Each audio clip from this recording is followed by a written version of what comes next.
Here's Victoria and Anthony with an AMI This Week shortcut. Our next story is about rowing. Ah, is that so? And I know you know a thing or two, or 20, about rowing, but it seems Ottawa presenter Shelby Travers is looking to be AMI This Week's top rower. Really? That's interesting. And with that in mind, she went off to the Ottawa Rowing Club and met up with coach Isabel Barlow to get her first lesson. Okay, so we know that Victoria Nolan is the co-host of AMI This Week. And what you may or may not know is that she is also a medaled rower. Since I'm so competitive, I figured it was time that maybe I challenge her to that.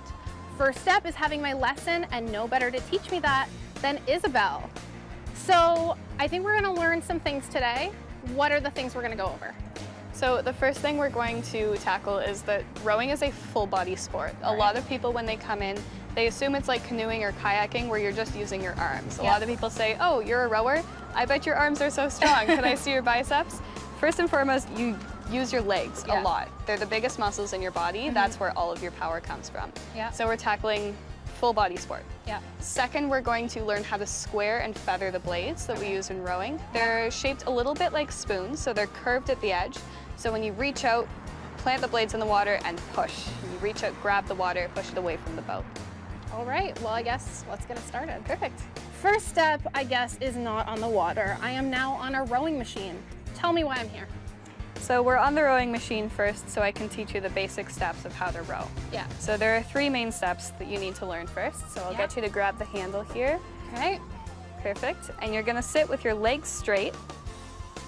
Good, you're leaning back about 10 degrees off 90. Good. Okay. And your arms are gonna be into your chest. So where we want them is kind of at your sternum. Another way to think of it is kind of bottom of your sports bra. Oh, bottom of that, okay. Yeah, perfect. So that's where you want to pull into. Okay. This is your finish position. Yeah. So the first step that I'm going to teach you is rowing arms only. So you're going to bring your arms straight out and straight in. Oops, Good. went too high. Out and in. So the next step we're going to add is our legs. That's where the drive comes from. They're our biggest muscles. So you're going to go arms out, body over, and you're gonna bend your knees slowly. Good, slow, slow, slow. Keep your arms straight all the way up. Yeah, good. And then you're gonna push with your legs. Arms, or body, arms. Oh, right, body, arms. Good, arms, body, Now legs. here's what gets complicated. I can already feel it. Good. And legs, body, arms. Arms, body, legs, legs, body, Oh no, I'm arms. already messing it up. You're so like instinct to like pull with your arms. Yeah, I think you really have to definitely. train yourself out of that. You definitely do, yeah. It's Legs, body, arms, arms, body, legs. Yeah, perfect. Legs, body, arms, arms, body, legs.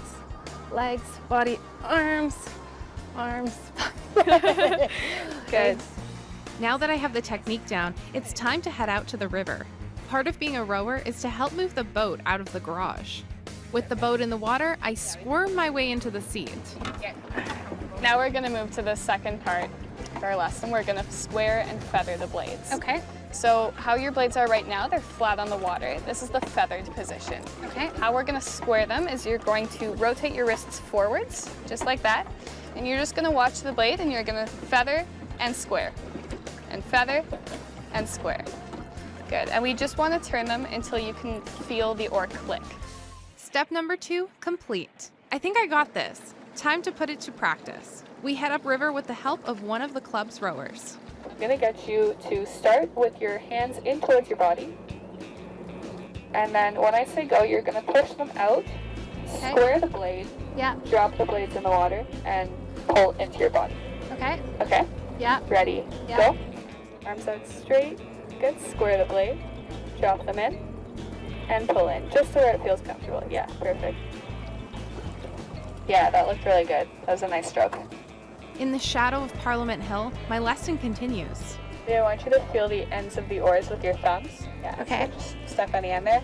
That's going to keep pressure out against the oar lock, and it's Okay. going to be easier for you to feel where the oars are. Now that I have squaring and feathering figured out on the water, it's time to bring in the full body, like Isabel taught me on the rowing machine. Do we remember the sequence that we learned on the ergs? Arms, body, legs. Yeah, arms. Okay, so in a few strokes when you're comfortable, we're going to add the legs in. legs, body, arms, arms, body, legs, drop the blade in, legs, body, arms, good. Yeah, really nice. It seems as though I picked it up quickly, but wow, that was more difficult than I thought. I'm glad to be back on the dock with Frances. I think I'll leave the rowing to Victoria.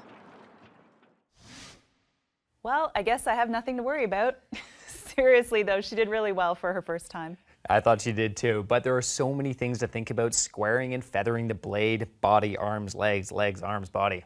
Yeah, but like anything, if she keeps practicing, it'll all become natural. Well, I suppose your bronze medal at the Paralympic Games in 2016 and your gold medal at the World Championships in 2010 are safe, and most importantly, you are still ATW's top rower.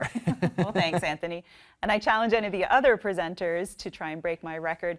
The great thing is, I don't even have to leave the studio to win. But we do know you like to get out and about, and rowing has taken you all over the world. That's true. And I've been very lucky because I love to travel, and I get to do some more traveling. I am going to train with the team in Victoria for the next few weeks. That's incredible. How does it feel to be back on the water?